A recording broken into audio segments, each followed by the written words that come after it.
Sherlock Holmes, The Rediscovered Railway Mysteries and Other Stories, by John Taylor, read by Benedict Cumberbatch.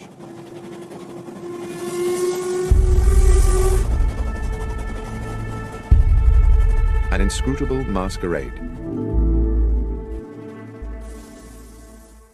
In a drawer, in the bureau of an upstairs room of my current home, there is a locked cedarwood box, which I inherited as a youth from my grandfather.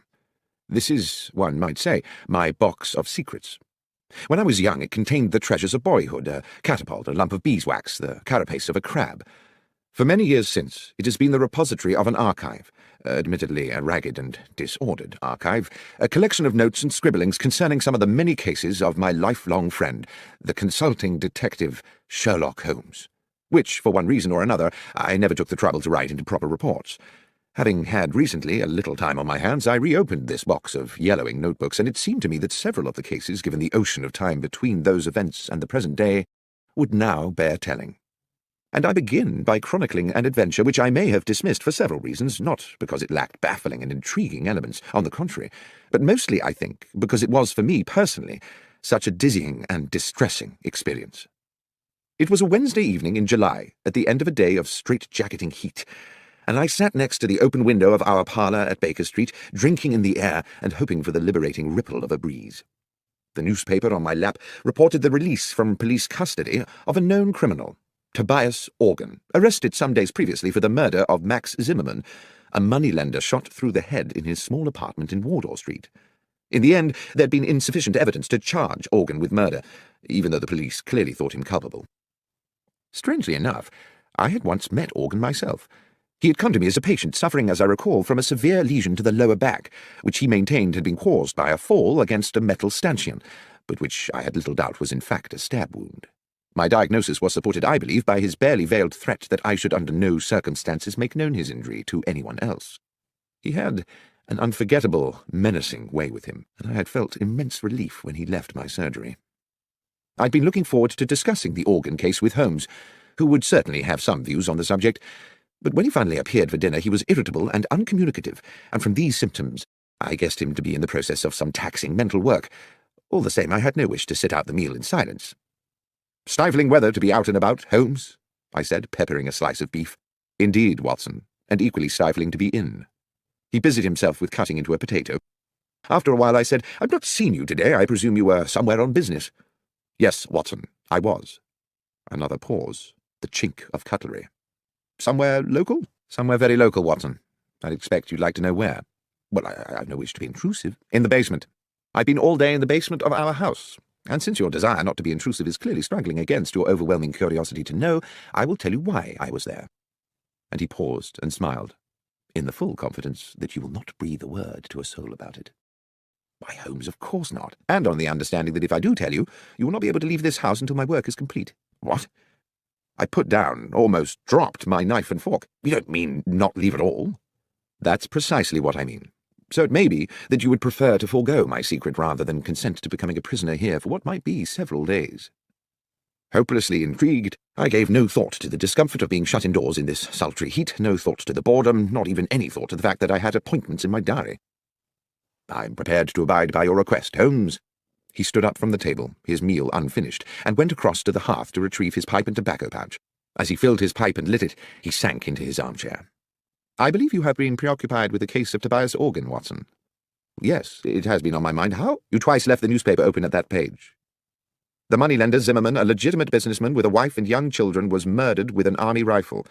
The police have many reasons for believing Tobias Organ to be guilty of the crime, and one of these is that he owns an army rifle. Organ, of course, denies that his firearm is the murder weapon." "Well, yes," I said, "one would expect he would." "But suppose," said Holmes, "suppose there was a science which could with certainty tie a bullet to the gun which fired it." "Well, that would be marvellous," I said. "But there isn't, is there?" "Well, Watson, let us say that such a science is seminal. It is exactly this problem which I am wrestling with at present in the basement of the house. I've set up a laboratory of sorts down there where I can conduct some experiments. Progress is promising, and if the results are as I expect, they will certainly send Tobias Organ to the gallows.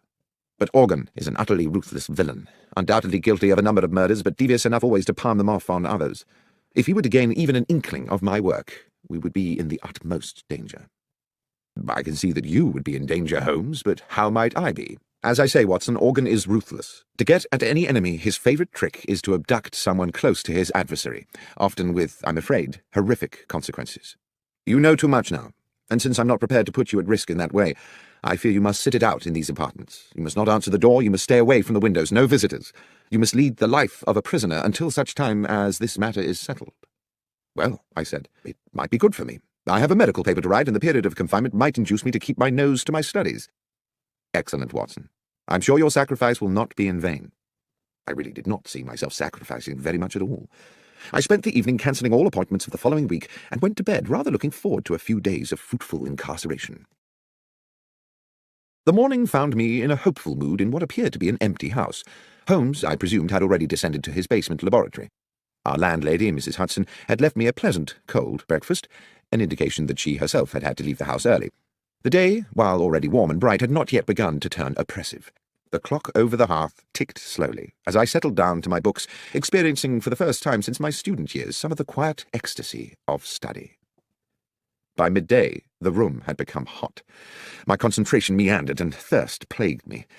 I wandered downstairs to Mrs. Hudson's apartment and found her still absent, so I proceeded down to the basement to ask Holmes whether he knew what arrangements had been made for lunch. The door to the basement was shut, and when I tried the handle, I found it to be locked. From within, I could hear the occasional crack of what sounded like a gun being fired, and the grind of metal on metal like ball bearings rolling round an iron bowl. "Holmes, are you there? Watson, what are you doing here?" "I'm in the process of an investigation." "Indeed?" "Yes, I'm trying to find out what's happening about luncheon." "You'll have to prepare something for yourself," he called back. "I'm afraid I've sent Mrs. Hudson away. I cannot risk the lives of innocent people. And Watson, be so good as to keep away from the basement. Confine yourself to our own rooms and to the kitchen. There's a good fellow." "Very well, Holmes, but—" "Yes? I really would very much like a newspaper."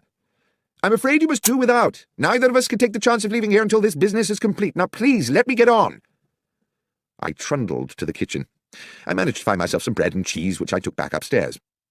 Our rooms were now very hot, and since I was forbidden to sit near the window, I ate my luncheon over my books, dropping crumbs into the creases of Gray's Anatomy and beginning to feel restless.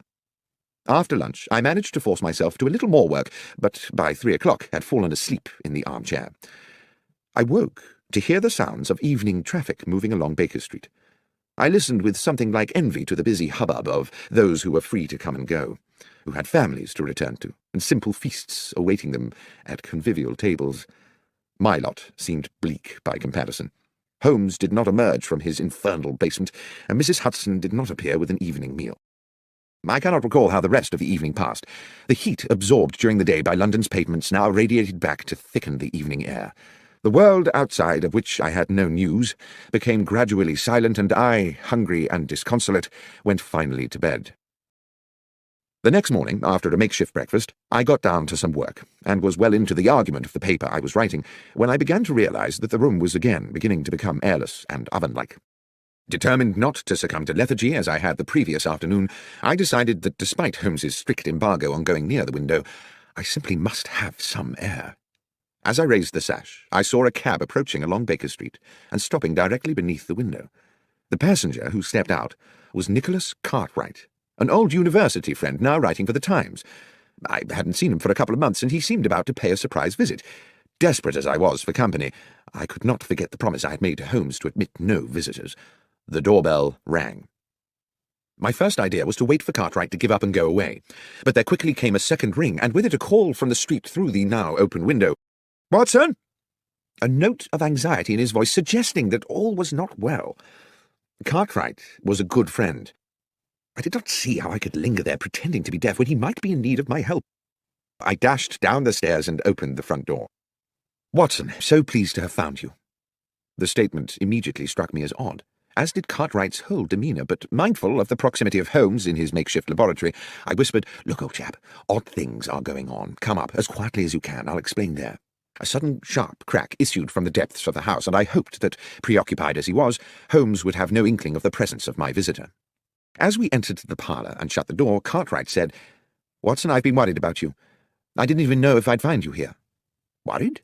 "Yes. The story in the Gazette regarding yourself and Mr. Holmes. Did you know it was in the papers?" "Cartwright, I haven't the least idea what you're talking about, and as for newspapers, I haven't seen one in days. Here." He tossed me the paper, open at about the 3rd or 4th page, and I read the following headline and accompanying article. Sherlock Holmes and Dr. Watson part company? After several years of celebrated collaboration, the eminent consulting detective Mr. Sherlock Holmes and his medical companion Dr. John Watson have terminated their professional partnership and, it seems, simultaneously ended their personal friendship. Mr. Holmes said that while he continued to hold Dr. Watson in high esteem and to regard him as a man of exceptional honour and professional competence, circumstances upon which he could not and would not elaborate had made it expedient for them to go their separate ways. There was no comment from Dr. Watson. I stood for a moment, holding the newspaper and averting my gaze from Cartwright. Who had written this? Did Holmes know about it? Was there some truth in it? Was Holmes's exile to the basement a way of keeping me at bay while he found alternative lodgings? This is today's Gazette? Yes, Watson. I see you knew nothing about this. Am I speaking to you as a friend, Cartwright, or as a journalist? Well, I suppose, unfortunately, as a friend, John. I say unfortunately because this is clearly a damn good story. But if you wish to talk to me off the record, so be it. Off the record, then. I know nothing of this, and I don't know whether Holmes has had a hand in it. He's conducting some very secret business at present, and possibly it's connected to that. That's all I can tell you, I'm afraid. One thing does baffle me, Cartwright said. How did the Gazette get the story without us getting it too? Anyway, I won't make anything of this, John, until you give me the go-ahead. But I hope if there does turn out to be an exclusive... You'll be the one to get it, I said. Thank you, Nicholas. I saw him down the stairs and closed the front door behind him, finding myself relieved that he had gone. I had no idea that I would be seeing him again soon under even more peculiar circumstances. But determined that now I must confront Holmes with this business, I knocked on the door of the basement. Holmes? A long silence. Holmes? We must speak. Not now, Watson. Holmes, there's something I must discuss with you urgently. Something in the newspaper. There was a scuffling and the basement door opened. Newspaper? How did you get a newspaper? Cartwright called. He'd seen an article. Yes, Holmes interrupted. Yes, the article. I dare say you would appreciate an explanation. Give me half an hour. A little later we sat opposite one another in our sitting room. The evening was still close and oppressive. The newspaper article, said Holmes, was an unfortunate necessity. I hope it has not caused you too much embarrassment, Watson, and when this business is finished, all will be rectified. But why, I said, report us as having quarrelled? Bear with me, Watson, I beg of you. As you know, I have tried to keep my work here secret, but how certain can one be of that? The police are involved in these matters and are aware of my experiments, and who knows whether some junior or even senior member of the force is not in league with that utterly ruthless villain. Now, having been alerted to that newspaper report, might it not be the case that Tobias Organ would assume that you were no longer in London? At any rate, he would certainly be likely to assume you were no longer sharing these premises with me. You gave the story to the Gazette to protect me. Yes, Watson, that was my purpose.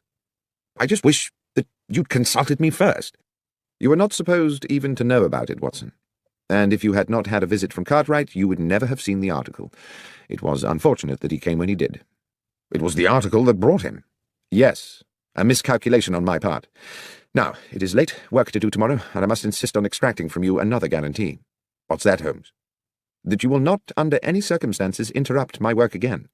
It's all very delicate, and a disturbance at an inopportune moment could ruin everything. Is that clear? Not under any circumstance.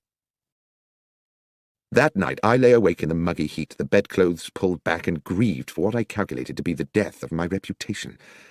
At least I imagined that's how the world would see it, or at least that portion of the world that reads the London Gazette. Holmes and Watson have parted company, but there is no comment from Watson, only a nobly worded valediction from the great detective. Such bitter thoughts polluted my restless waking and tormented my subsequent dreams. And added to all this, there lay a sense that things were still not clear, that something crucial remained unspoken. I woke early, but exhausted. Without going near the window, I took in what I could of the wakening day. The street was quiet. I dressed slowly and descended to the kitchen to find something to eat. The rattles and sharp cracks of Holmes's experiments had already come to life below in the basement, and I wondered whether he had even bothered to go to bed. I was making a pot of tea when the doorbell sounded. The noises from the cellar did not pause, so I assumed that Holmes had not heard the bell. I could see nothing of the front of the house from the kitchen, but after I had taken a few steps up into the lobby, it became clear by means of a side window that the visitor was once again Nicholas Cartwright. I went to the door and admitted him.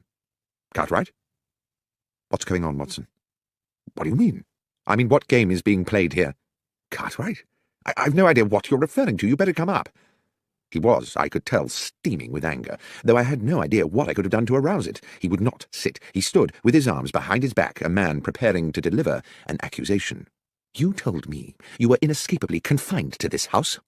"Yes, Cartwright, and so I have been. This is the third day." "Excluding yesterday night, you mean?" "No. I was here yesterday night, too, tossing and turning in my bed at the thought of my ruined reputation. Watson, see here. Yesterday you prevailed upon my friendship by confiding in me matters which, as a journalist, I considered more than worthy of publication. Had I known that you were deceiving me, Cartwright, you have my word, I was not deceiving you. I have not left this house since Monday afternoon. So you have a twin brother?" "No, I do not." "Then please explain to me, who was the man outside the restaurant at Marylebone Station at 5 past midnight?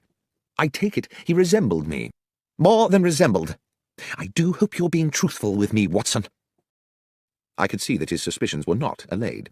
I even began to wonder whether my restless period of waking the previous night had itself been a dream, and whether I had been sleepwalking.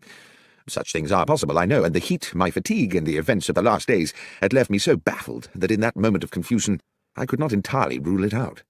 "What happened," he said, "was that I was walking through the station concourse when I spotted you by the wall of the restaurant, which by then was closed, talking to a man in a brown felt hat.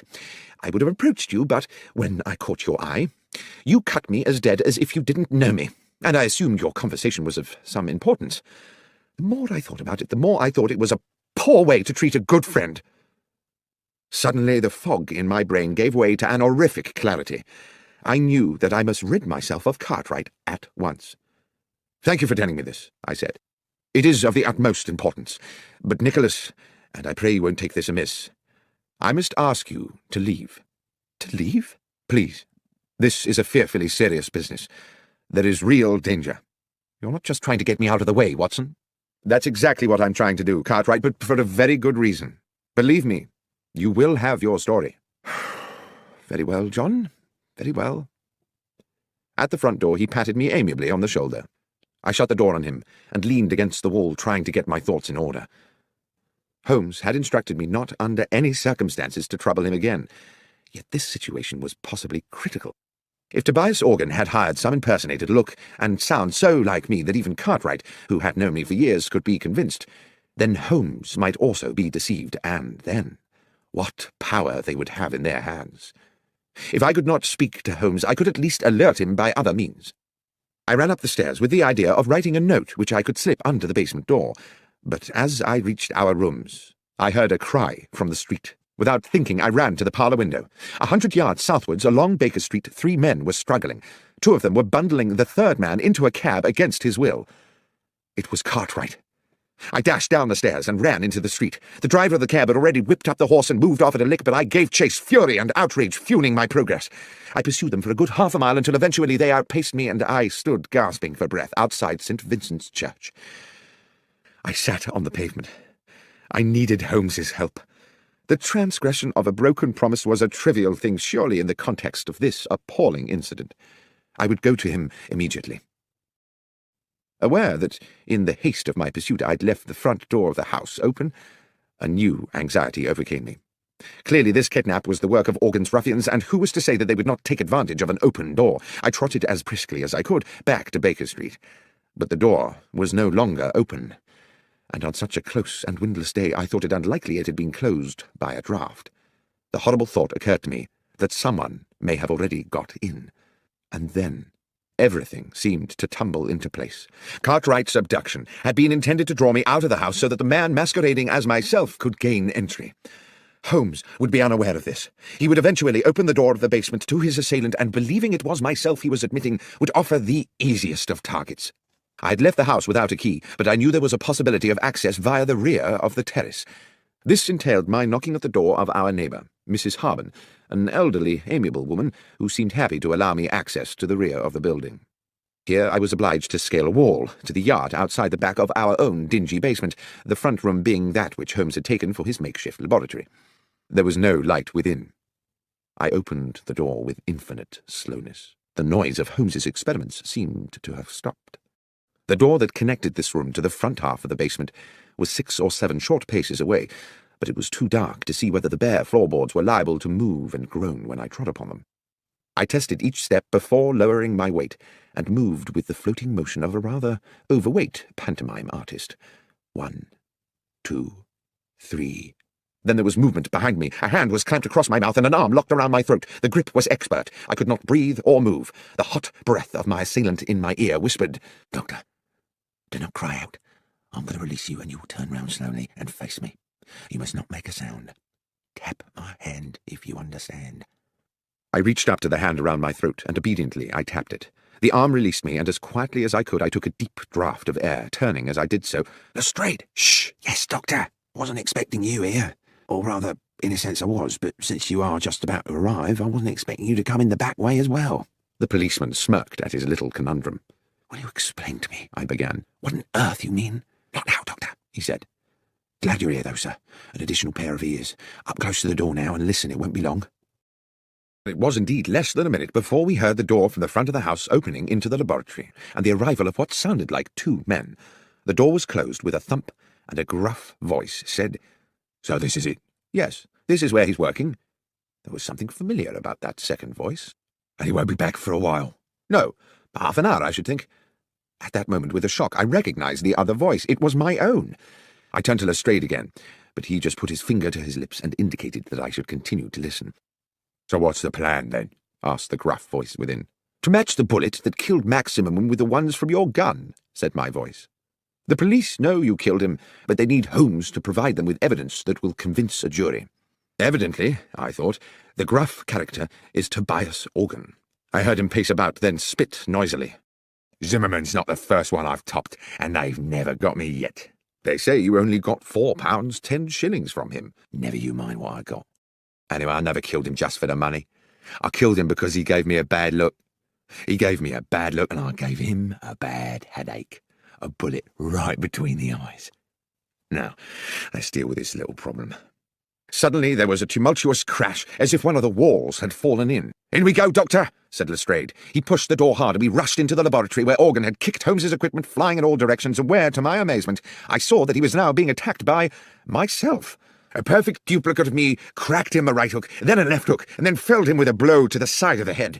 Organ hit the floor like a sack of cabbages. Lestrade was on him in a flash, cuffing Organ's arms behind his back. Lestrade blew his whistle and then proceeded to arrest him. As I stood back to get a better look at my other self, the duplicate doctor put a hand to his own face, wrenched at his upper brow, and pulled and stretched until he had removed his entire face, revealing, beneath the peeling mask, the flaming eyes of Sherlock Holmes. The next moment, Lestrade's officers came bursting through the basement door, and Tobias Organ was dragged away. The heat of the day had given way at last to a pleasant evening. Mrs. Hudson had returned to the house and provided Holmes and myself with an excellent evening meal. Now we sat with our brandies, and Holmes with his pipe at the open window, where a gentle breeze lifted the curtains and refreshed the parlour.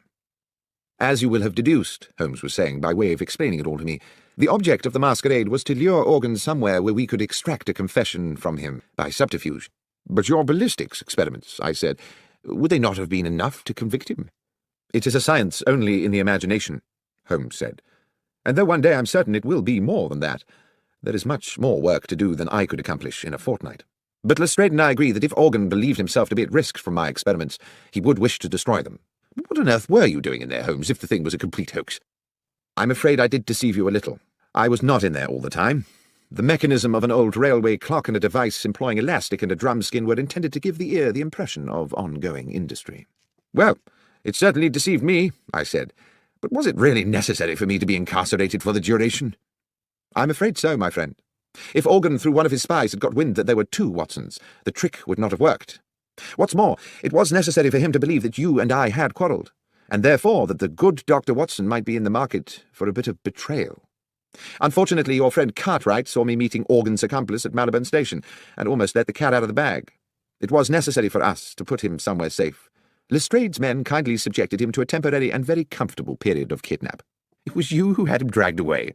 "Yes. I had not calculated that you would follow him, of course, or that you would be locked out and find yourself clambering in through the back. But it turned out well. You will make an additional witness for the prosecution." "Do you think they'll convict him?" "Oh, yes, Watson. His confession today was as clear as a bell. Tobias Organ will hang. As for you, my friend, I've given you a terrible time, and as a reward, I'm going to take you to the opera. Tonight? Yes, tonight. Gilbert and Sullivan. The Mikado. But, Holmes, my memory is you don't much like Gilbert and Sullivan. No, Watson, but you do. And besides, I have to confess to having a soft spot for the Lord High Executioner.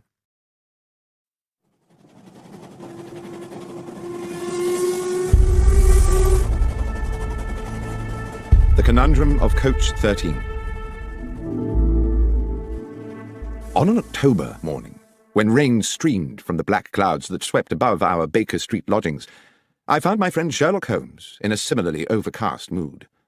He had not had a case in weeks, not at least what he called a decent case, and he had been huffing and puffing about the house for 2 days. It was with some relief to both of us, therefore, that we heard the slowing approach of a cab in the street outside, and both moved eagerly to the window.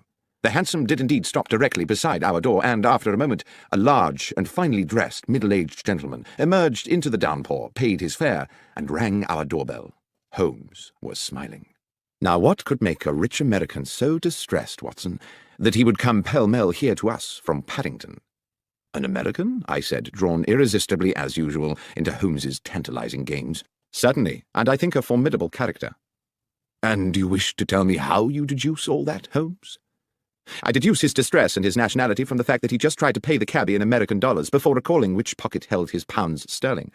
As for his coming from Paddington, that was the easiest of all, for the driver of the hansom is Henry Brown. I'm surprised you do not recognize him, who always works from the Paddington rank. As ever, Watson, I apologize for the banality of these observations, but you did ask. By now there were footsteps on the stairs, as Mrs. Hudson escorted the visitor to our apartment. While I inwardly delighted to note that my friend had returned to his amiable best in anticipation of a new challenge, I found myself praying that it would be a challenge worthy of his powers and his pent-up energies. No sooner had the door opened than the huge, rotund figure of our visitor, bright in a cream suit, burst into the room like an actor onto a stage, determined to establish his character instantly. "Mr. Holmes!" boomed the American voice as both his arms swept forward to grasp my right hand. "Benedict Masterson! What a great privilege to meet you!" "Delighted, but I am Dr. John Watson," I replied. "This is Mr. Sherlock Holmes." With equally booming apologies, he bowed charmingly to me and turned to my friend. "Ah, yes. Now I see. Unmistakable, unmistakable!" The impression given was that he had found the first Sherlock Holmes of his acquaintance a little short of his expectations. "Mr. Holmes, I wish to ask you to act for me in a business both mysterious and distressing." "You had better sit down, Mr. Masterson," said Holmes, "and tell us everything." And having settled his cream-covered bulk into an armchair and accepted a cigar, on which he continued to puff anxiously as he spoke, the American told us his story. "I am a dealer in gold, gentlemen. Gold has been my life. My father owned small mines in Nevada, which gave us a comfortable living. In my turn, through judicious trading, I've made these assets yield a fortune. I came to London last week because your own Bank of England had made an order for a substantial quantity of gold bars to boost its reserves. The bullion was shipped into Bristol Harbour and transferred yesterday onto a chartered London train for transfer to the bank. I have been in London doing the paperwork, of which there is, let me assure you, no small amount. And I went to Paddington this morning to meet the consignment. The train was there, the gold was not." "I see," said Holmes. "Stolen." "Undoubtedly. How much?" "We're talking 4 or 5 millions, Mr. Holmes." "That's a large loss. Is the gold insured?" "Indeed it is, but you know insurance companies, Mr. Holmes. They are ever suspicious, and the circumstances of the gold's disappearance are, to say the least, rather strange." "The details, Mr. Masterson," said my friend, "if you please." "Well," continued Masterson, tapping a thick cylinder of ash into the ashtray, "I'd asked to commission a special, an overnight train, and also insisted that it be discreet, not armored or escorted, or in any way having the appearance of a specially secured conveyance. I was offered the charter of a passenger train which returns empty from Bristol to London once a week, and which railwaymen jokingly call the Bad Luck Special. Not because anything has ever happened to it, but because it normally consists of 13 empty passenger coaches, as indeed it did on this occasion. I insisted that the gold be packed in steel containers, each locked with a unique key. You will appreciate that gold itself, gentlemen, is a weighty metal, so each box contained only as many bars as would enable the containers to be carried. In order to prevent the possibility of them being removed from the moving train, I ensured that while they were small enough to go through the open carriage door, they were too large to pass through the windows, even with the windows slid down to their largest aperture. I then arranged for the doors of the bullion carriage to be locked from the outside so they could not be opened until the train reached London. The train was empty then, apart from the driver and fireman of the locomotive? No, Mr. Holmes. It is railway practice for all trains to have a guard, a practice I was very happy to comply with since it meant my consignment would have an overseer throughout its journey, and to this end all the steel cases were loaded into the last coach of the train, coach 13, where the guard could keep a constant watch on them. The man employed for the job was a Mr. Lyons, Mr. John Lyons, a mature and trusted employee of the railway company. Here, strangely, Mr. Masterson stopped and smiled. I inquired whether he had ever worked on the French railways. Gare de Lyons, you see. Gare de Lyon. Holmes smiled politely and nodded. Oh, forgive me, gentlemen, I can never resist a pun. To continue, the train left Bristol at 3 this morning, as scheduled.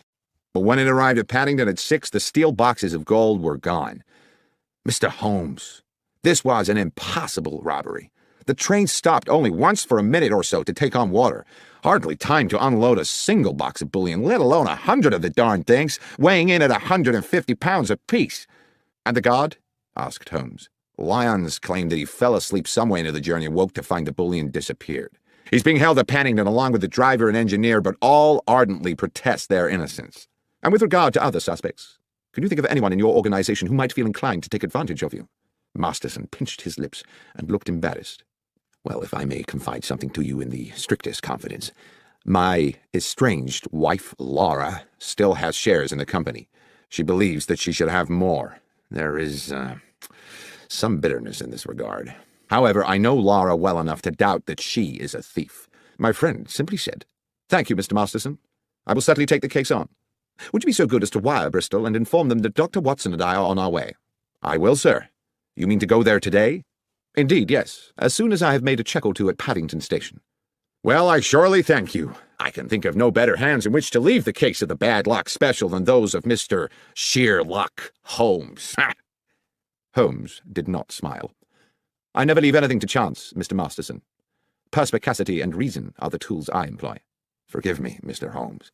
As I say, I am fatally attracted to puns." "We will keep you in touch," Holmes said, "with all developments." Within half an hour we were at Paddington, but before boarding the Bristol train, Holmes wished to make certain that the so-called bad luck special was secure. The train had been shunted into a siding, and we were relieved to find that police responsibility for the case had fallen to Inspector Stanley Hopkins, a young but ambitious detective with whom Holmes and myself had had numerous dealings in the past. Hearing that we were being engaged by Mr. Benedict Masterson, the inspector agreed to watch over the train and make sure it remained undisturbed until our return to London. It was still raining when we arrived at Bristol, where we met the station foreman, George Willits, an amiable man in his 50s, who gave the comforting impression of having been in his job for a lifetime and knowing the whole business inside out. Willits had been on duty the previous night and took us directly to the goods platform from which the bullion train had left. Though he did his best to be of assistance, he looked painfully weary. "I apologise to you gents for my appearance," he said, "but I was on night shift last night seeing out the special. I was just about to go off when the message came from London about the theft, so I've not yet been home to bed." "We won't keep you long, Willits," Holmes said. "I understand you were here when the bullion boxes were being loaded." "I was, sir. I supervised them myself.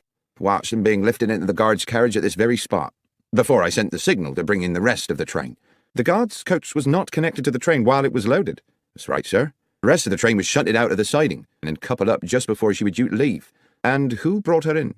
"Tommy Marriott, the engineer, and his fireman, Pat McGlinchey." "Old hands?" "Not quite so much a fixture as myself, Mr. Holmes, but they've been around the best part of 10 years. They're sound men." "Good. Now, if you'll bear with me a little longer, Willits, I'd like to ask you a little more about the gold itself. How many men were involved in loading the carriage?" "Well, sir, it was quite some operation. Took 4 men to load each box, 2 inside the carriage, 2 outside. Damn heavy things, if you'll excuse me, sir. Over 100 weight apiece, and damn awkward squeezing them through them narrow doors. It was a hell of a job." "And how long would you say the whole business took?" "It was about midnight when they started, and about 2:15 by the time they finished, so almost 80 minutes. And after it was loaded, was there any delay before departure?" No, sir. The rest of the train, as I say, was reversed in from the siding. John Lyons, the guard, got aboard, and the door of the guard's coach was locked from without, sir, as per our instructions. One final question, Willits, if I may. I'm informed the train stopped en route. Yes, sir. She was scheduled to hold up for a minute or so at Swindon to take on water. It stopped for no longer than that, and at no other time. No, sir. The signalman would know for sure if she'd been held over for more than a minute, and that's already been checked. Holmes seemed to pause for a moment while he considered all this information, and then he said, Willits, I am most grateful for your detailed and, I have no doubt, accurate recollections. Now, if you will excuse us, Dr. Watson and I will take the next train back to London and leave you to go home and get some sleep. Inspector Hopkins was at Paddington when we arrived, and Holmes immediately requested that he arrange for us to speak to the railwayman who had commandeered the bad luck special on the previous night, Marriott and McGlinchey, the engineer and fireman, and the guard, Lyons. In a dark office of the railwayman's quarters, on one of the grimmer outer platforms of Paddington Station, the three men sat disconsolately on rickety wooden chairs.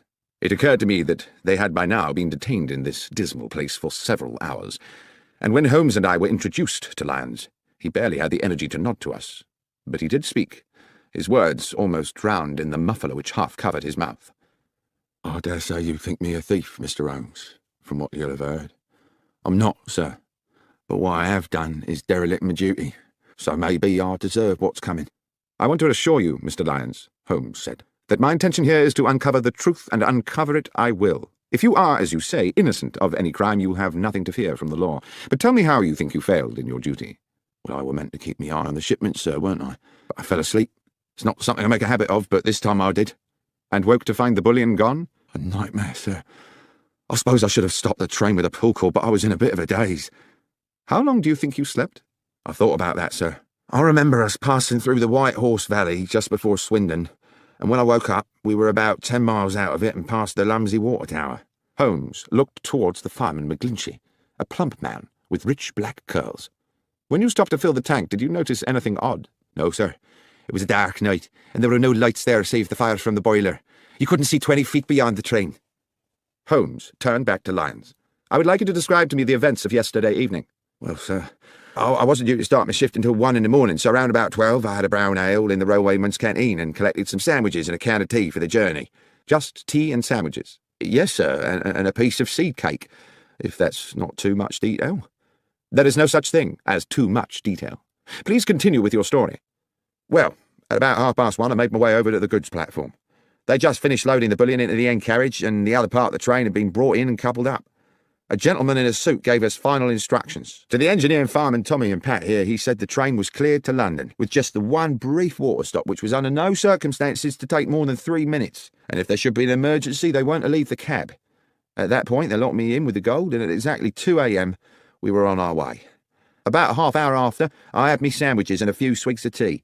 It were a clear night, and I sat by one of the windows and watched the stars, contented with everything, sir. That's when I must have dozed, and, well, what happened after that, you know. Thank you, Lyons, said Holmes.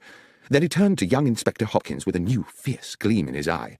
If we may, Hopkins, I should now like to inspect the train.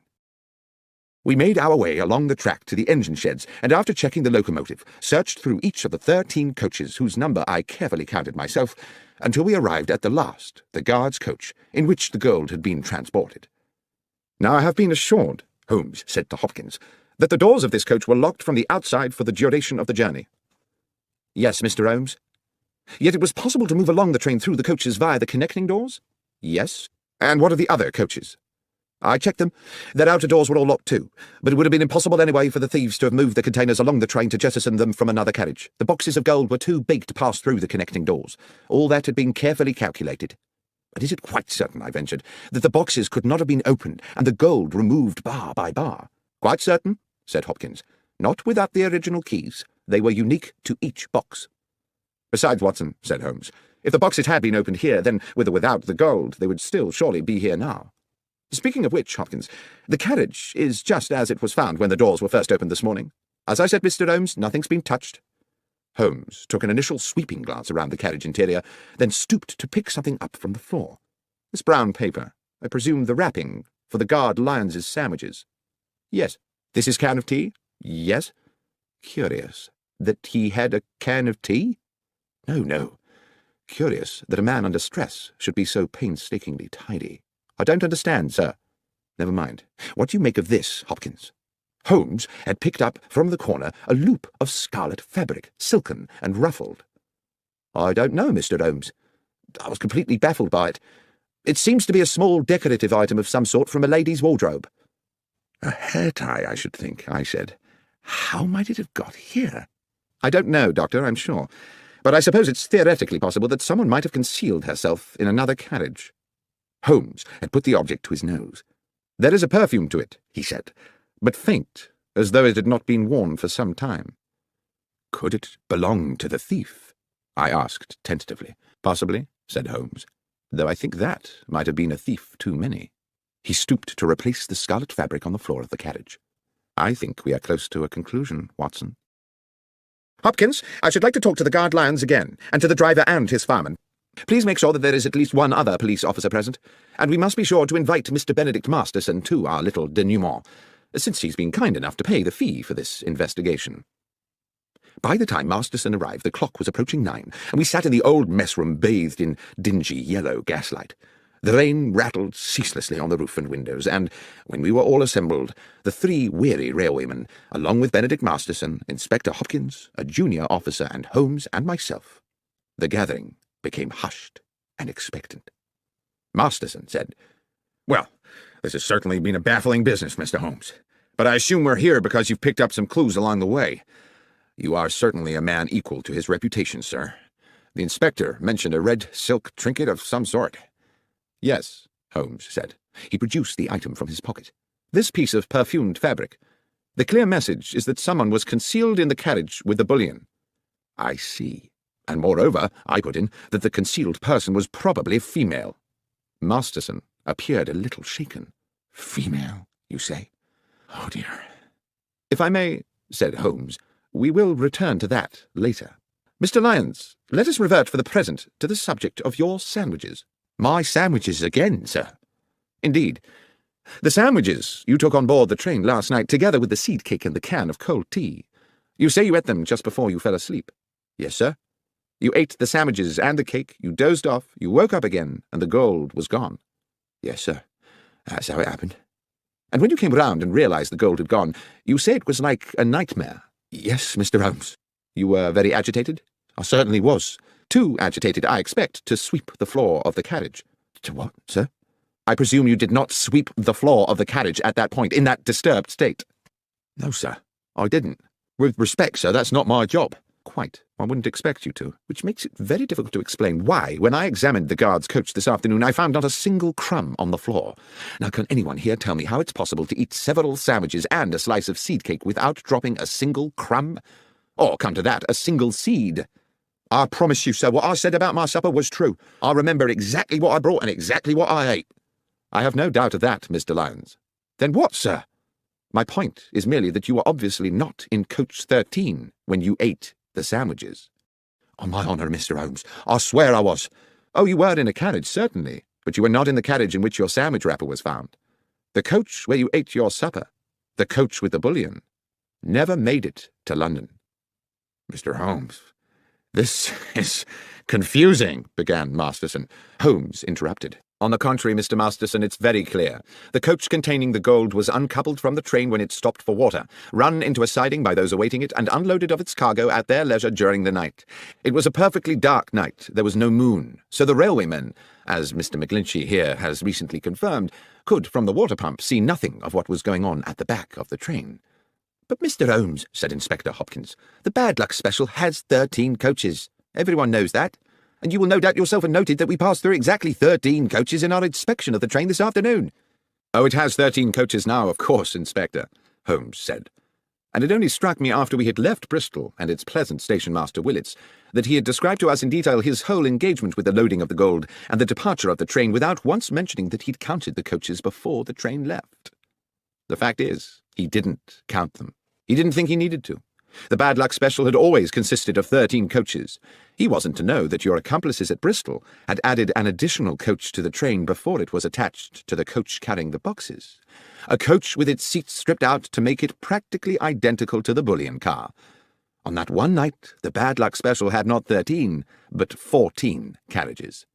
When the train stopped to acquire water, it simultaneously shed a coach, and it very nearly, he continued, turning back to Lyons, shed a guard, too. You're a very fortunate man, Lyons. I don't feel fortunate, sir. Your good fortune is that you are still alive, and that in turn is because you are fortunate enough to fall asleep. Imagine if you had not. The train stops. The thieves uncouple the rear coach with yourself inside it. As soon as you see them, you become a risk to them. There's no telling what they might have done.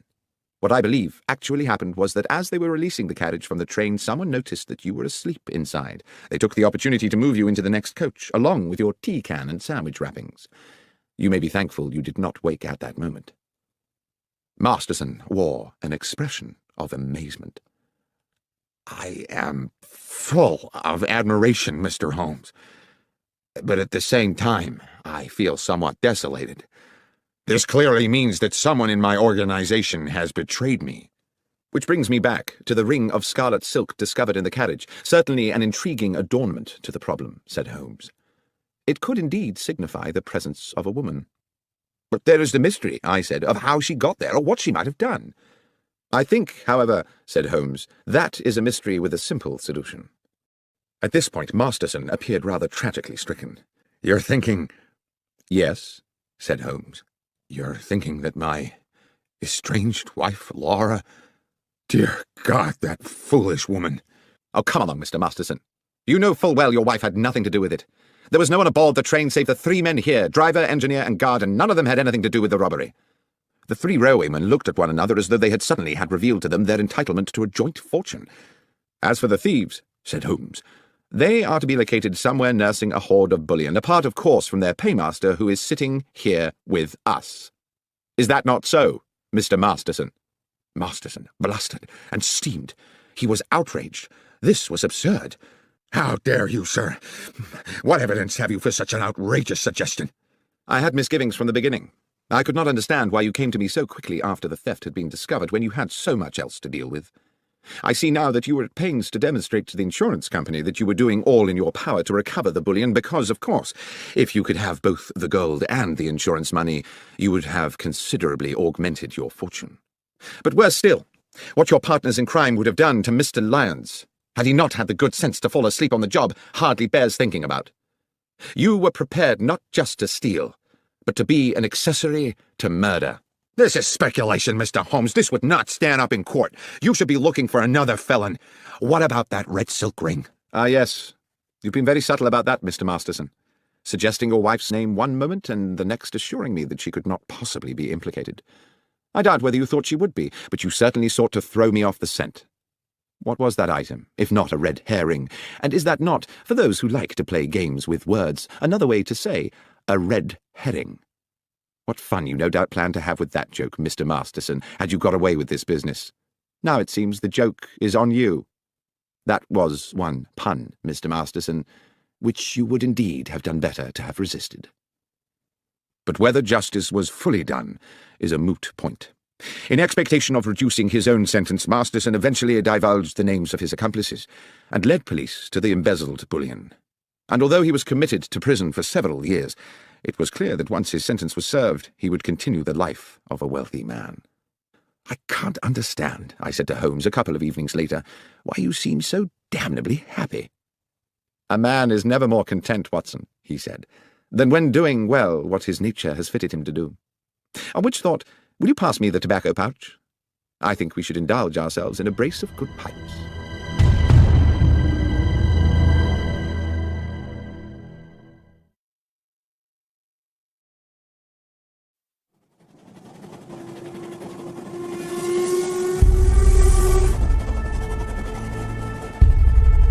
The Trinity Vicarage Larceny.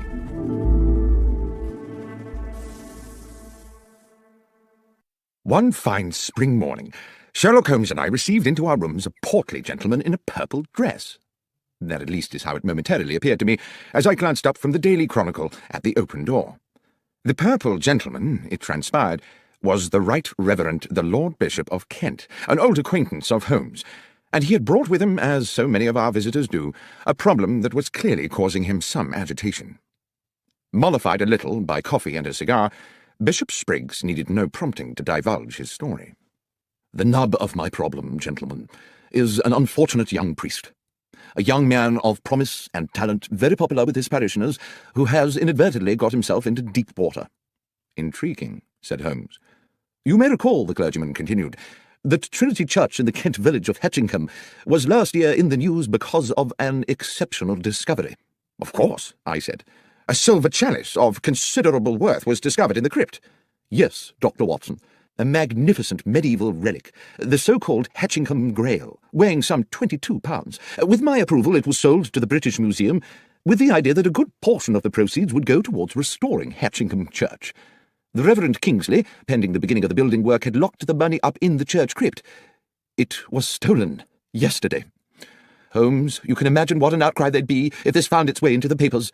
It would be bad for Kingsley and the Hetchingham parish, and goodness alone knows what it would do for the reputation of the church. At any cost, the money must be recovered and the thief put away. And I mean any cost, Holmes." "Let us not concern ourselves with fees just yet," Holmes said. "Are there any clues at all as to who might be responsible for this theft?" "I'm not sure about clues," replied the clergyman. "Kingsley did make some sort of an attempt to discover the identity of the villain by chasing him over the fields after the theft, but I'm afraid he didn't get very far." "I think we had better meet the young reverend," said Holmes, "as soon as is practical. Watson, would you be at liberty to accompany me to Hetchingham for a few days?" "I'm utterly indebted to you both," said the bishop. "I dare say while you're in Hetchingham we could put you up at the Trinity Church Rectory. Or there's the Jolly Bulldog, if you'd prefer an inn." "Ah," said Holmes, "the Jolly Bulldog. Now that sounds like just my kind of animal." We journeyed to Hetchingham the next morning and established ourselves at the cosy but crumbling hostelry that was the Jolly Bulldog. Our landlord was a bluff man called Starkey, taller by inches than Holmes, and compelled to stoop to avoid the beams of his own ceiling as he lumbered about in heavy boots serving his customers. He grudgingly provided us with a late snack of bread and some rather tough cold meats, complaining that if everyone chose to be fed at 2:30 in the afternoon they would have to invent a new word for the meal taken between luncheon and dinner. "Leftovers," said Holmes to me impishly, and at a level which I am sure Starkey was meant to overhear, "might be that word." The publican growled ominously as he left us, and I leaned over to Holmes and whispered, "There is surely an example of how a little power may go to the head of a man and make him too big for his boots." "I was thinking rather," said Holmes, "from the way he clumps about this place, that his boots are rather too big for him." I saw the two gentlemen on a nearby table smile at this remark. "I shouldn't take a lot of notice of Starkey," said one of them amiably. "He's just as tiresome with all the customers." The gentleman introduced himself as John Hapton, and his companion as Matthew Winslow. Although neither Holmes nor myself disclosed the details of our mission to Hetchingham, it seems they knew we were expected, and it turned out that both gentlemen were members of the parish committee, and were fully apprised of the theft, though they were quick to assert that it was not yet public knowledge. "I hope you will be successful," said Hapton, "in bringing this thief to book. We are fond of our vicar, and he has been a deeply troubled young man since it happened." The Reverend Kingsley's house was accessed from Hetchingham Lane by a short stone path. A few steps beyond the vicarage stood the church, with, on the west side, a moderate-sized graveyard. On the other side, with its own access to the lane and shaded by a handful of fruit trees, stood Cherry Cottage, which we would later discover to be the residence of the verger and his wife.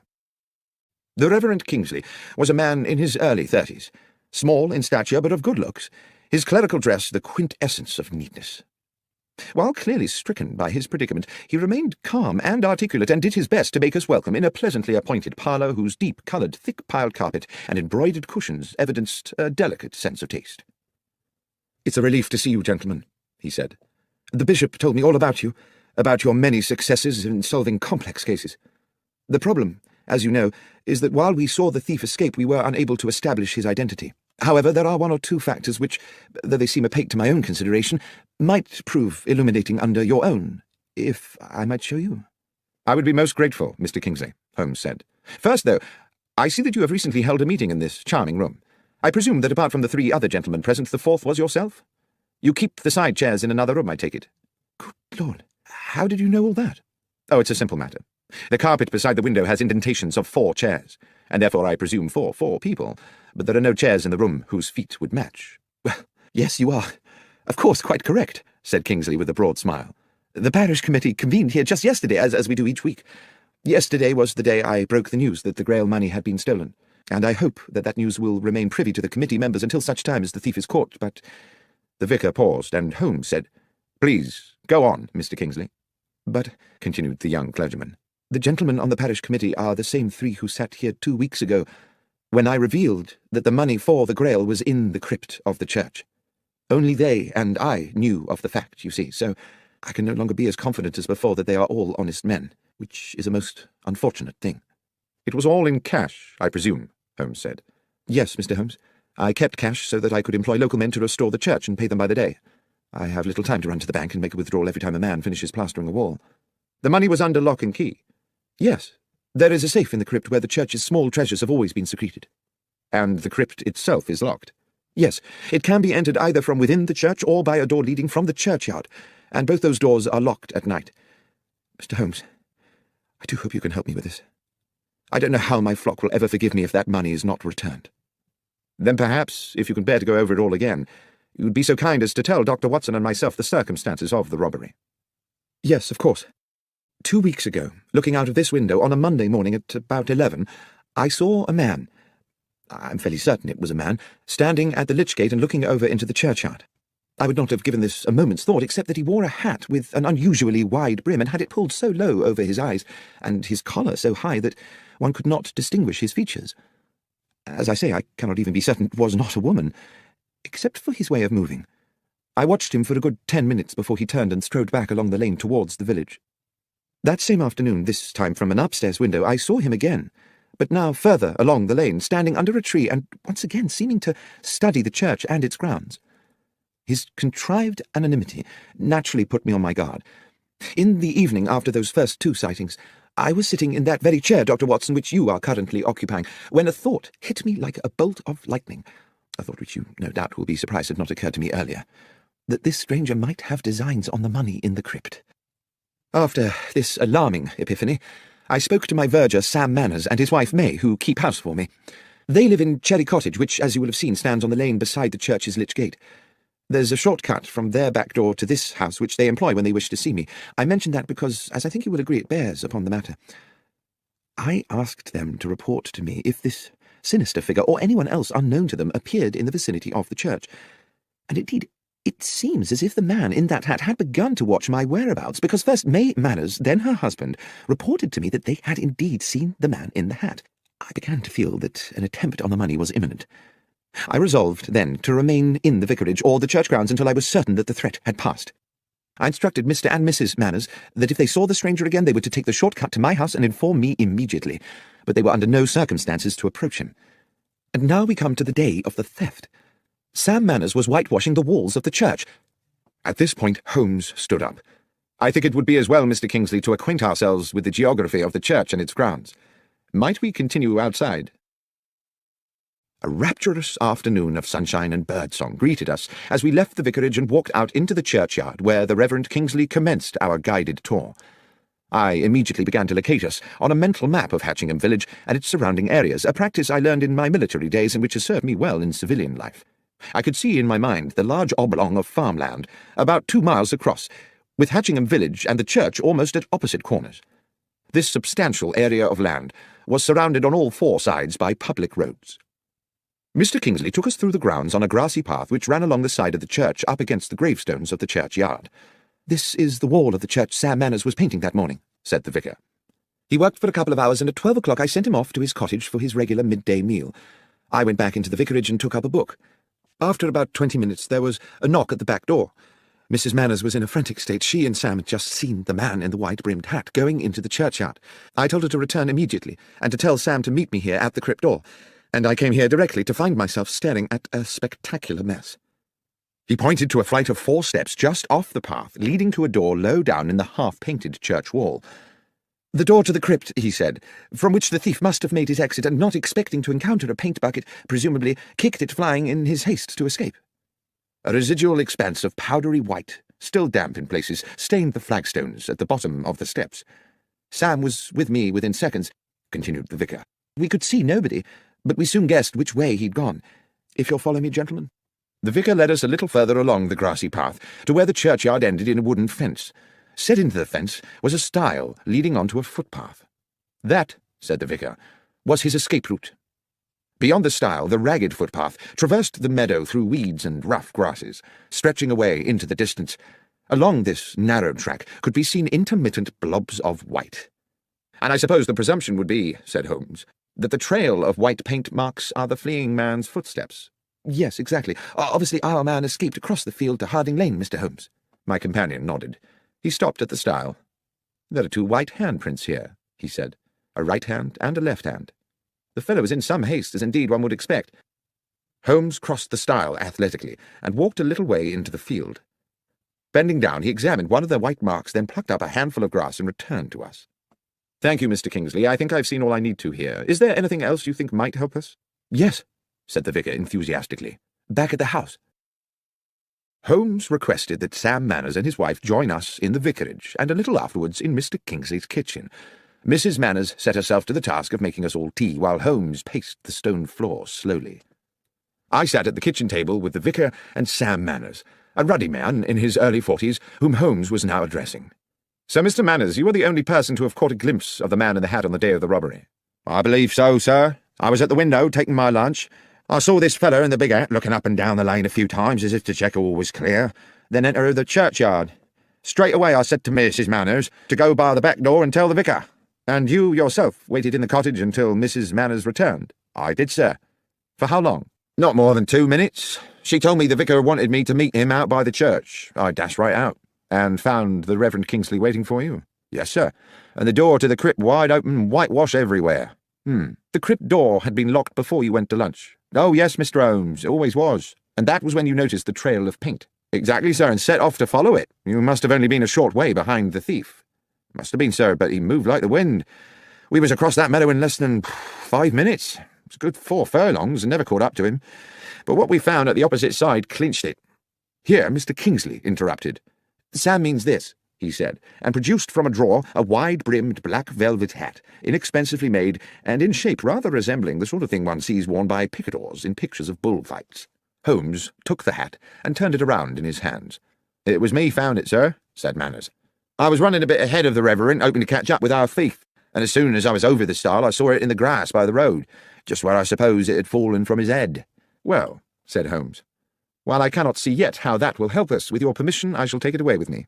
"Of course," said the vicar. "We'll leave you then, but by way of that path across the fields. I'd rather like to follow the route taken by our escaping felon." And so it was that we made our farewells and set out from the churchyard across the wide meadow towards Harding Lane.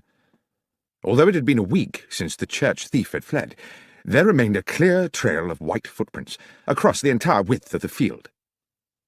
The path ended at another stile, which gave onto the shaded narrowness of Harding Lane. We calculated that to return to Hatchingham village we could go in either direction around the perimeter of the meadow. We took the route west along the Pincham Road rather than going east and back via the church.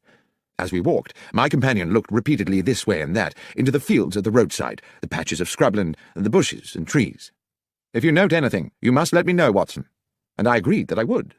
But the fields lay bright and innocent in the late afternoon air, and the trees were populated only by birds jubilantly enjoying the sunshine. Then, as we crossed a bridge over a gurgling stream, Holmes stopped halfway. "There's something there. Do you see?" He pointed to the bank of the stream, above which a hawthorn overhung the rushing water. "Something in that bush.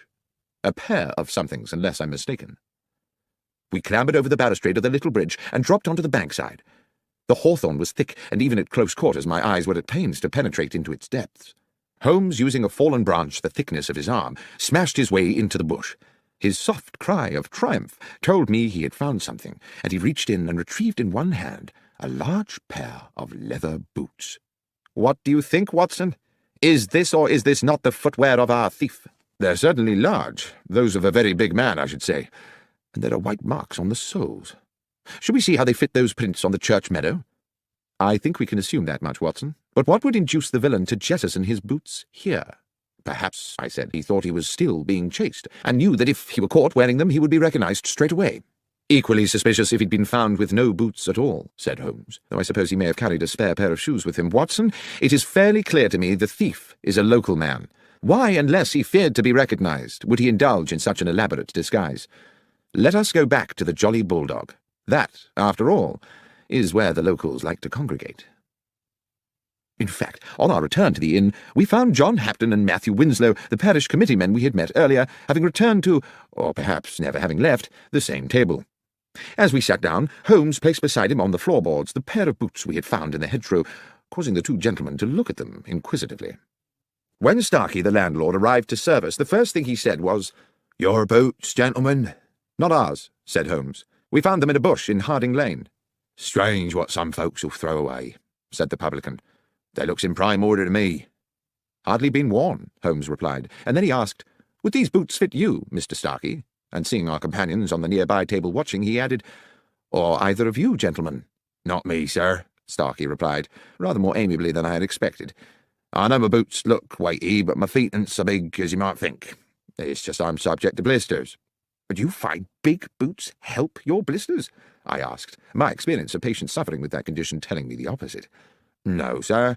To start the blisters, I need to put on 3 pairs of thick hose, so I always gets my boots well over my proper foot size." Then, rather sardonically, he said, "Thank you, though, for asking, sir." Mr. Hampton, on the next table, asked, "Do you mind me asking, sir, what's your interest in boots?" Holmes said, "It's an investigation we are conducting in which boots have, well, some scientific significance." Then to me he whispered, as our neighbour turned away with a disbelieving grimace, "It's as I thought, Watson. We have our culprit." "Starkey? No, not Starkey. One of these—" And I indicated with my thumb the 2 men from the parish committee. "No, Watson." "Who, then?" "These boots, Watson, do you observe nothing untoward about them?" "No, not at all. They're practically new. They're of a large size. Apart from that, they are undistinguished." "On the contrary, my friend, I would say they were distinguished by a lack of paint." "I beg your pardon?" "I mean, Watson, that there are white marks on the soles, to be sure. But tell me, pray, how a man with his hands covered in whitewash could have unlaced and removed his boots without leaving marks on the laces?" "I don't know," I said. "But it would be a singular coincidence if someone completely innocent had jettisoned a pair of boots with paint on the soles." "There is no coincidence," Holmes said. "These boots were undoubtedly left here by the thief, but not in the way we were intended to believe." "Are you suggesting that you know who the thief is?" "The thief, Watson, is the Reverend Kingsley himself." "But how could it be, Holmes? There was no time for him to escape across that meadow and return to the vicarage in time to meet Sam Manners outside the church. How can a man chase himself across a meadow?" "As you know, Watson, we are due to meet the bishop this evening at Trinity Vicarage, so let us finish our meal. I will explain everything there."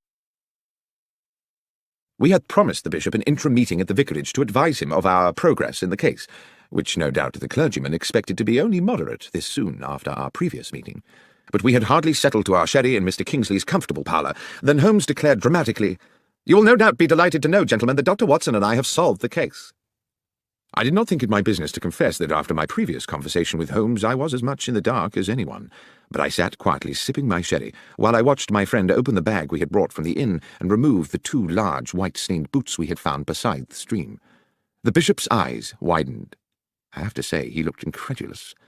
Mr. Kingsley, too, wore a sceptical smirk and raised his eyebrows. "Please tell us, Mr. Holmes, what you think you have found?" "Dr. Watson and I found these," Holmes explained, "in a bramble bush in Harding Lane. Big boots suggested we were seeking a big man, yet the footprints told us his stride was short. It was our landlord at the Jolly Bulldog who enabled me to understand the dichotomy. He is a man who buys bigger boots than his foot size in order to accommodate extra socks. Our villain, however, bought his bigger boots in order to accommodate another pair of shoes, leaving the footprints of a bigger man than he is himself. Is that not so, Mr. Kingsley?" The young vicar, I thought at the time, if he was guilty of anything, was heroically cool about it. He betrayed nothing but genteel surprise. "Are you suggesting that I was the thief, Mr. Holmes?" "Holmes," said the bishop gravely, "from what I understand, Mr. Kingsley and his verger practically managed to catch up with the thief on that fateful day. What on earth do you think is the evidence for this assertion?" "My lord," Holmes said confidently, "Mr. Kingsley wished to embezzle the money raised by the sale of the Hatchingham Grail and decided to construct a piece of theatre which would deceive investigators. He not only invented the spectral man in the large-brimmed hat, he also on several occasions paraded in the hat and the high-collared coat and ensured that Mr. and Mrs. Manners caught a glimpse of him. On the day of the theft, having sent Sam Manners to lunch, he came back here to the vicarage, assumed the disguise, showed himself at the cottage window where Manners was eating, and proceeded into the churchyard. Dashing back to the vicarage again, he slipped out of his cloak and hat and waited for Mrs. Manners' knock on the door. He told Mrs. Manners to summon her husband and rendezvoused with him outside the crypt door." "And then what?" said Mr. Kingsley, insolent with fury. "I put on these boots, unlocked the church, went down to the crypt, took the money, escaped the church, jumped the stile and ran across a mile of the field, then dashed a mile back, took off the boots and waited calmly for Sam to arrive, whereupon I went chasing off across the field again. That would indeed have been ingenious, to do in 2 minutes what an athlete could not do in 20. Yes, indeed. The question, as my friend Dr. Watson has clarified, is precisely, how may a man chase himself across a meadow?" "And the answer?" asked the bishop. "No one will ever know at what point you took the money, Mr. Kingsley. As the keyholder, you are free to do it at your leisure. And, for all one knows, it may never have been in the crypt safe in the first place. Certainly there was no need for you to waste time on it on the day we are discussing. You wished to ensure there was just enough time with Mr. Manners at lunch for you to get to the crypt door and kick over the whitewash bucket. And of course, you had given Mr. Manners the task of whitewashing that particular part of the church wall, simply to ensure that there would be a bucket there to be upturned. That was all you needed to do, because, and here is the thing, you had made the footprints across the field on the night before. You had also, I have no doubt, planted the boots in the hedgerow on the same occasion, making sure they had plenty of white paint on the soles. Foolishly, you forgot to daub a little on the shoe laces." At this point, the vicar dropped into a chair as though all resistance had suddenly fled him, and I believe that as Holmes proceeded, we all realized that he was now approaching a devastating conclusion. "At some hour of that night, Mr. Kingsley, having splashed so much whitewash on the underside of the boots that your hands were gloved with paint, you planted your white-printed trail along the footpath across the meadow to Harding Lane. Afterwards, you dropped the wide-brimmed hat by the stile and jettisoned the boots in a bush further along Harding Lane. The trail of prints was therefore neatly in place for the deception next morning, and I dare say you were solicitous to keep Mr. Manners away from the stile, where he might prematurely stumble upon your, if I may so misname it, handiwork." "But one moment," said the bishop. "If Mr. Kingsley had dropped the hat the night before, how could he have been wearing it that morning?" "Well, of course, that's simple," said Holmes. "There were 2 hats. And finally, there was the question of the keys." "What question was that, Holmes?" I asked. I don't recollect any mention of keys. "Precisely. There was a distinct absence of any such mention. Why? Because a key would have been needed to enter the crypt, and Mr. Kingsley thought it better not to raise the tricky matter of how such an intruder might have got hold of one." The pale face and slumped figure of Mr. Kingsley indicated his utter defeat. The bishop clearly needed no further convincing. "The money, Kingsley," he said. "Have you spent it?" The vicar looked bitter. "I'm a gambler, Bishop, and the truth is that over the years I have burdened myself with appalling debts. I started to use the church money bit by bit. I meant to return it one day when I had a big win, but money runs through my hands like water. There's little of it left." "Then it's a matter for the police," the bishop said, "and we must find a new vicar for Hatchingham. I fear that you, Mr. Kingsley, will for many years be the incumbent of a much dingier parish."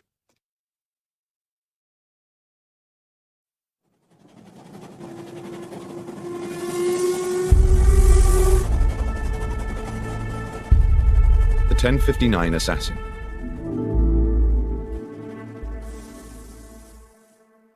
It is now well known that the investigations of my friend and companion Sherlock Holmes, which I have had the privilege to document over the years, represent only a small portion of his life's work.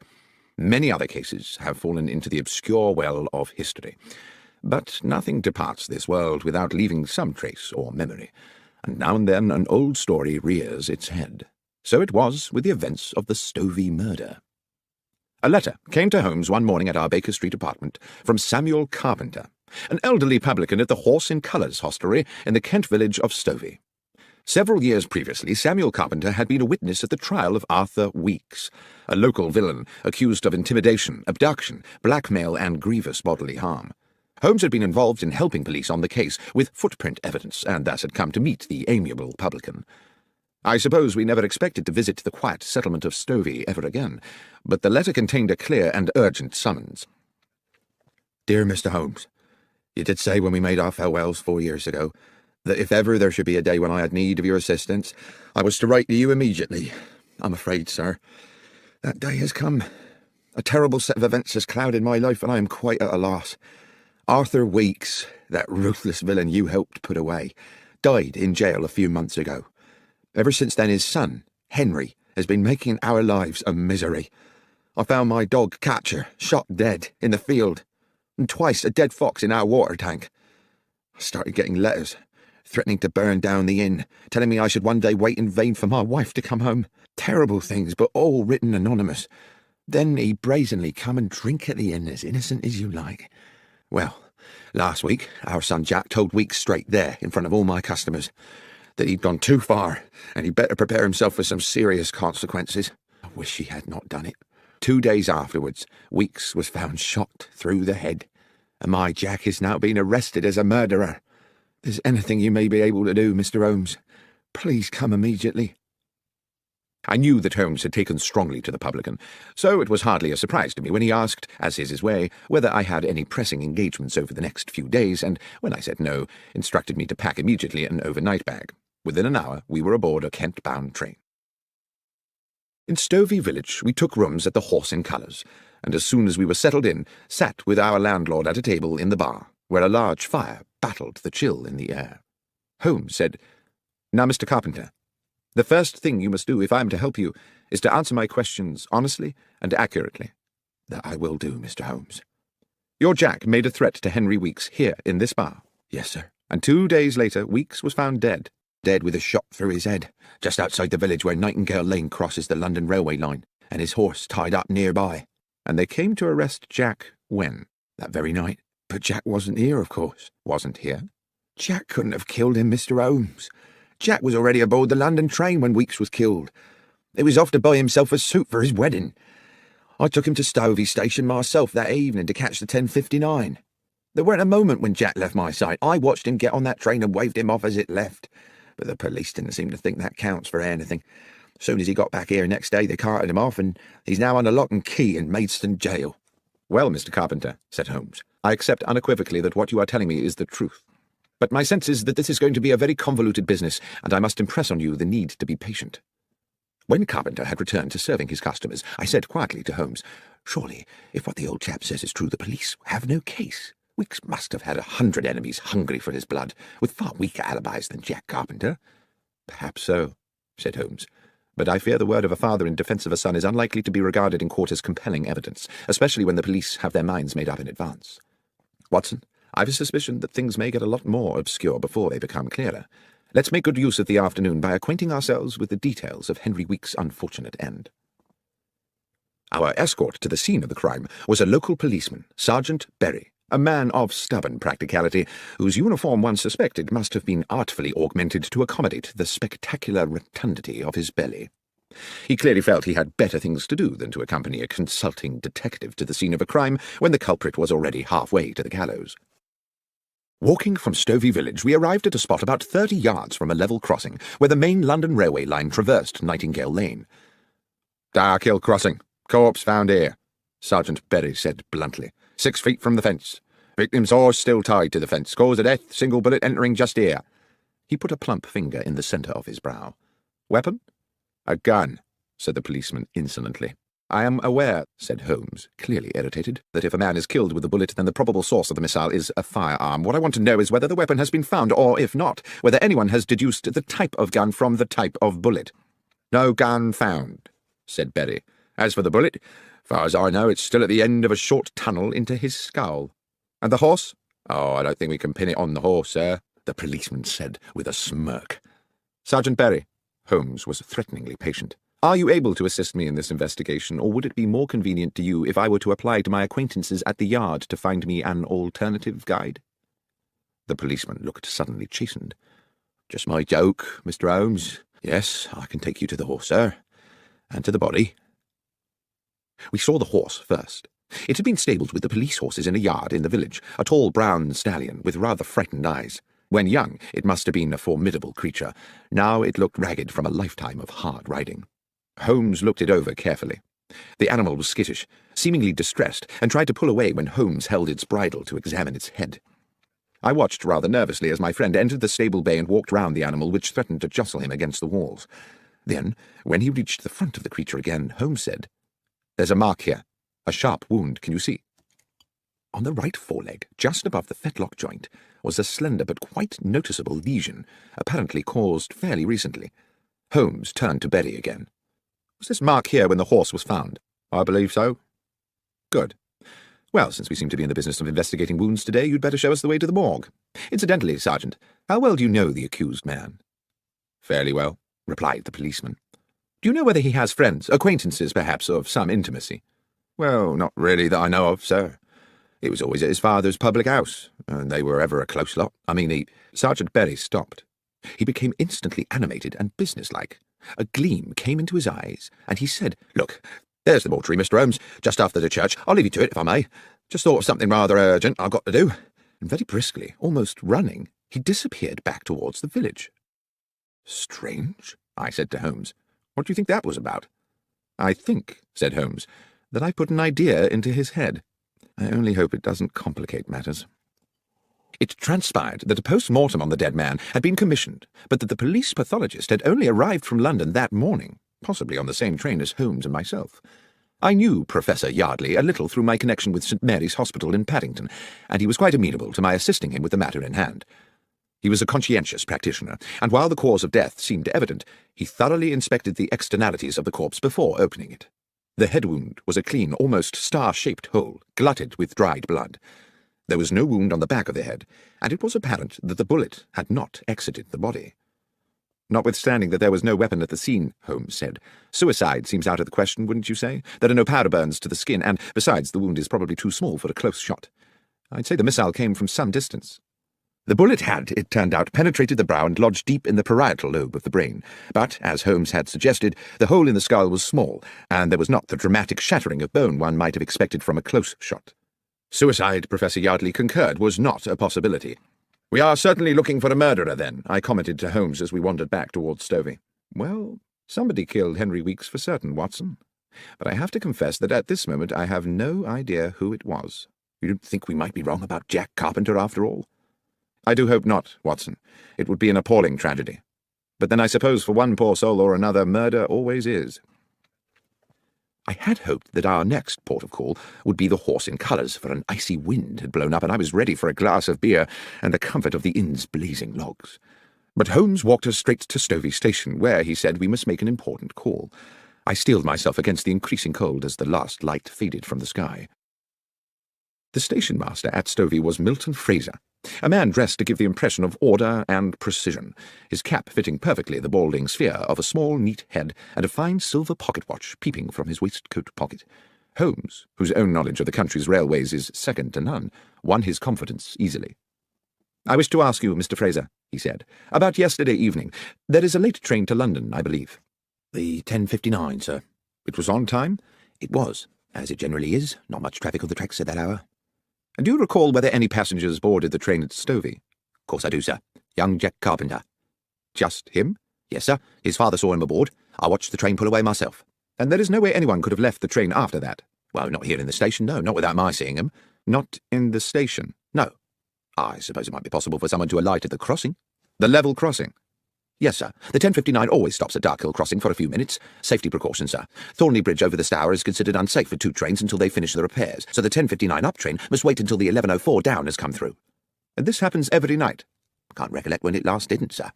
"Lastly, Mr. Fraser, can you recall which part of the train Mr. Carpenter boarded?" "Second compartment of the third carriage, sir. I'm quite sure of that." "Thank you, Mr. Fraser. You've been more helpful than you know."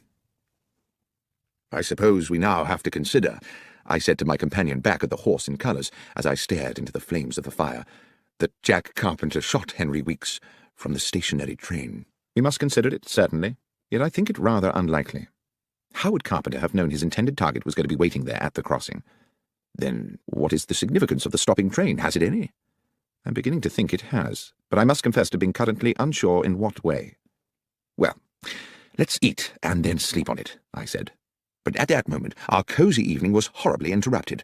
A young woman, hair dishevelled, came screaming into the bar. "Mr. Carpenter! Mr. Carpenter!" The elderly landlord came rushing in from the kitchen. "What is it, Sarah?" "It's Beth Miller. They've taken her in."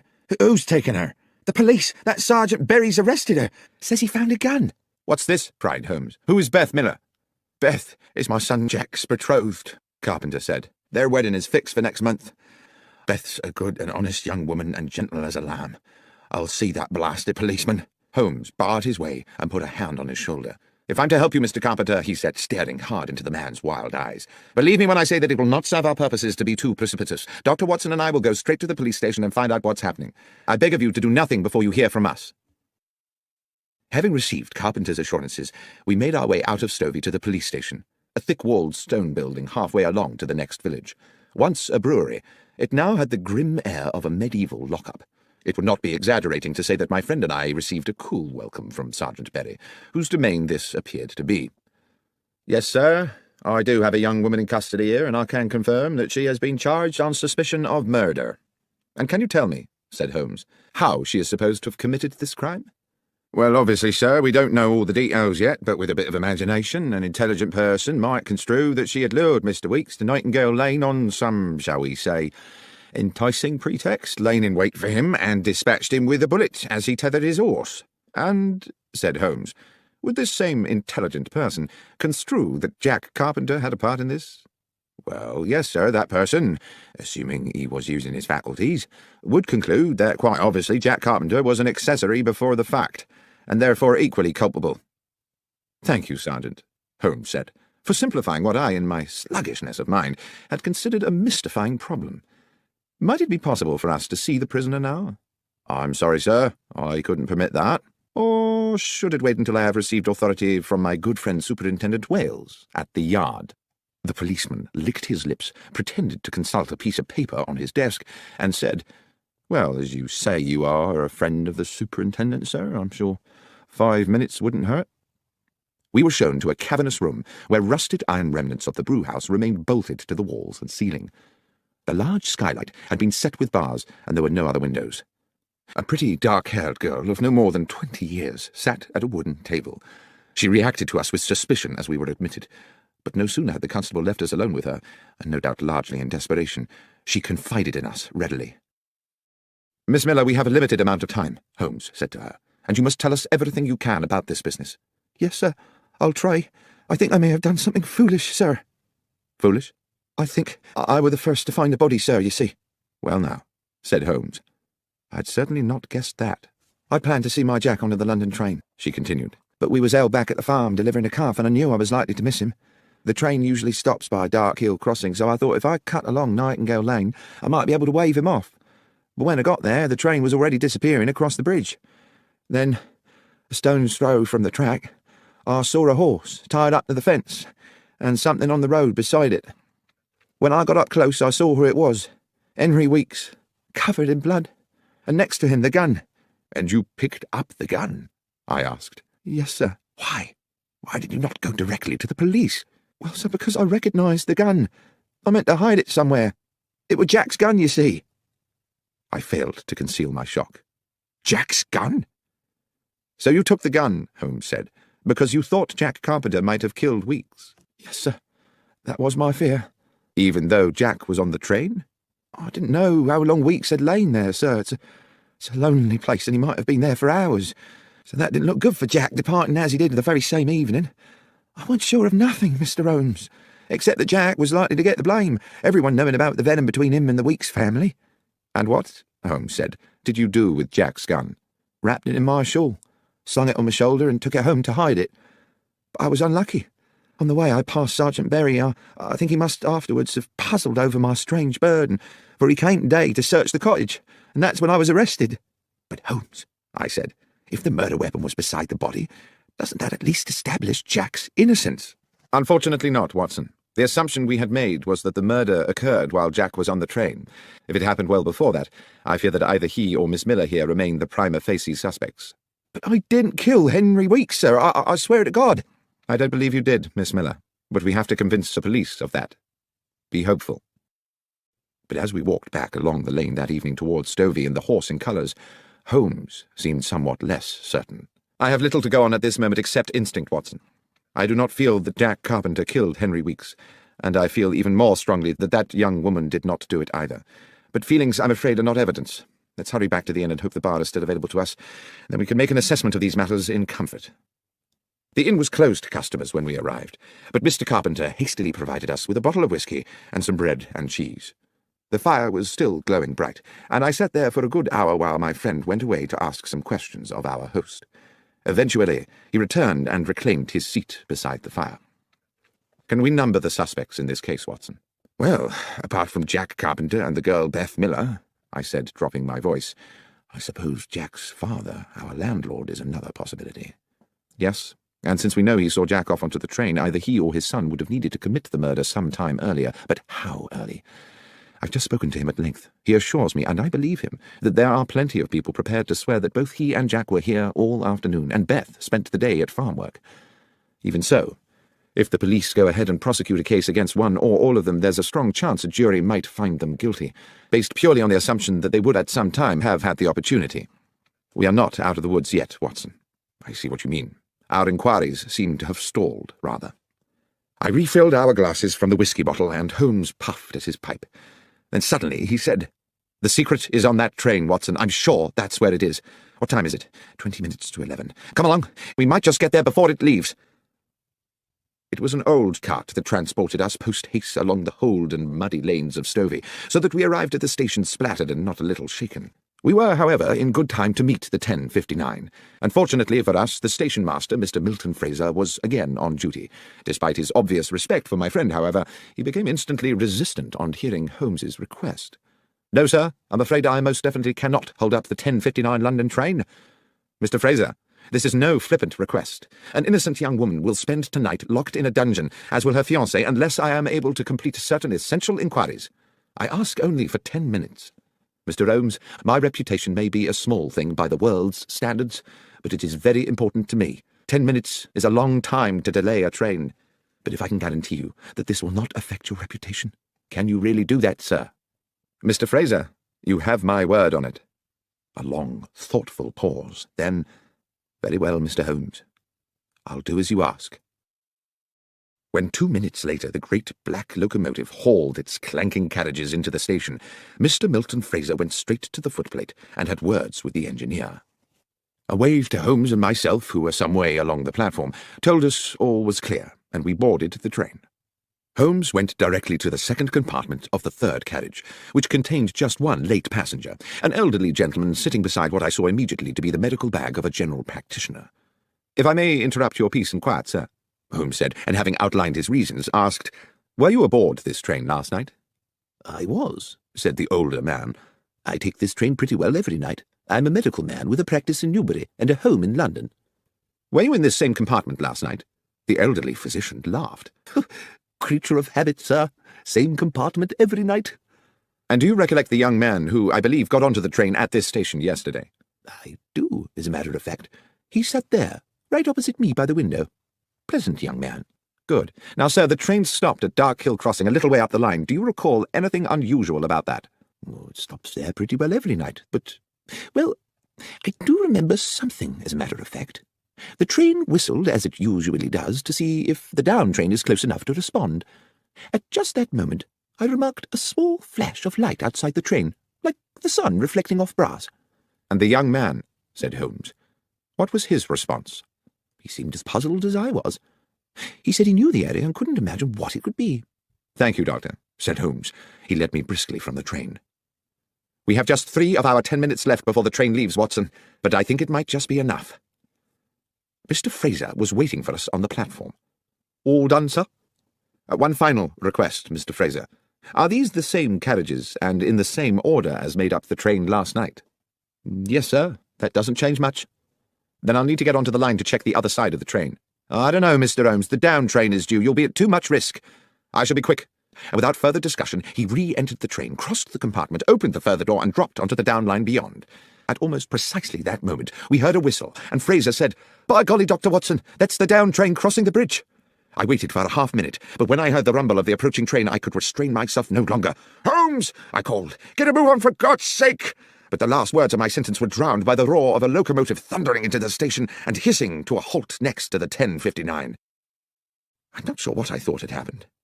I could see that Holmes had not regained the empty compartment for a terrible moment. I hovered in a cloud of anxiety. Then his head appeared, between the bottom of the train and the platform edge. He had ducked under the stationary train to avoid the incoming express. "Holmes, are you all right?" "More than all right, Watson," he said as he clambered back onto the platform. "Especially as I believe I can now name our murderer." He turned to the rather shaken station master. "The train may leave, Mr. Fraser, but there are conditions. I see there are no facilities for uncoupling a carriage here in Stovey." "Correct, sir. There are no sidings here." "Then I must ask you to travel to London with the train, and to ensure on arrival that the carriage in which the physician gentleman is travelling is impounded at Paddington." "Good Lord, Mr. Holmes, is the doctor a suspect?" "No, Mr. Fraser, but one might say the carriage is." Despite his misgivings, the station-master was heroically compliant, and directly he had arranged for a message to be sent to his own family, he boarded the 10:59, which had now, for one night only, become the 11:25, and the train pulled out of the station on its way to London. "Well, Holmes, I probably don't need to tell you," I said, "that I am completely baffled." "You can be forgiven for that, Watson. It has been a puzzling business.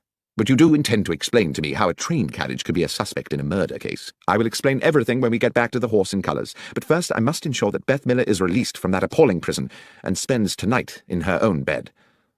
It was long past midnight when we sat again in the comfort of the inn. Though I had not been present when Holmes had put his theory before Sergeant Berry at the makeshift jail, he had clearly made a convincing argument, because Beth Miller had been immediately released and sat with us now at the rough-hewn table where Samuel Carpenter, bubbling with the turn in fortune, was proving very liberal with his best ale. "So, who was it, Mr. Holmes? Who was the murderer?" "Well, that's not as simple a question to answer as you might think," said Holmes. "The simple answer is that Henry Weeks was the murderer." "Do you mean it was suicide?" I said. "Well, Watson, whatever we call it, there is no doubt that when Henry Weeks fired the gun, it was to murder Jack Carpenter." Around the table, Mr. Carpenter, Beth Miller, and I, all wearing similar baffled expressions, sat staring at Holmes, waiting for him to elucidate. "Henry Weeks," Holmes said, "went to the spot with the intention of killing young Jack. He knew the train would stop there, and he meant to get a shot at his victim through the carriage window. Things seemed to be going well for him. Jack Carpenter was sitting on the Stovey side of the train, so Weeks would have had a good view of him from the lane. Here is what I believe happened. Weeks took aim, but at the very moment he was about to squeeze the trigger, the train blew its whistle. My guess is that the horse reared up and kicked the butt of the gun, hence that wound on the beast's foreleg. The gun went off." "Ah," said I, "that flash of light the physician on the train mentioned." "Precisely. The sound of the shot was probably drowned by the noise of the train. The gun barrel now tilted down, its aim sent low. The bullet hit the wheel bogie of the carriage. The mark on the metalwork is what I was so keen to check this evening, and ricocheted back to strike Henry Weeks." "So the train wheel was the killer," I said. "As I say, one could impute the train or the bullet or even the horse as accessories, for all were material in the death.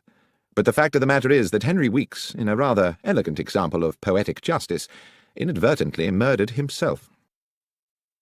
Holmes and I took the first train back to London the following morning, passing on our way out of Stovey Station the sight of Weeks's lonely death. "What put you onto it, Holmes?" I asked. "I suppose you could say, Watson, that human goodness put me onto it." "Not deduction, then?"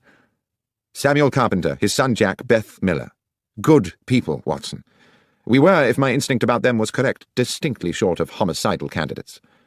Then you'll recollect the nature of Weeks's head wound. Clearly not suicide, as you noted yourself, because of the shallow nature of the wound. But was it a deep enough lesion to have been caused by a direct hit at close range?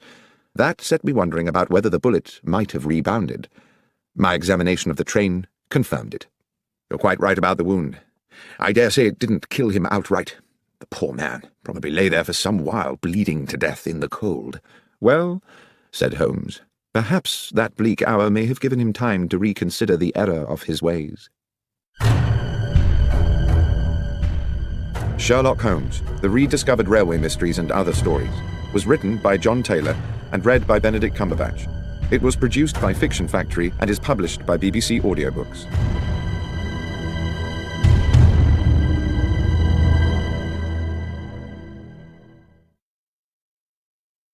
When I was young, it contained the treasures of boyhood, a catapult, a lump of beeswax, the carapace of a crab.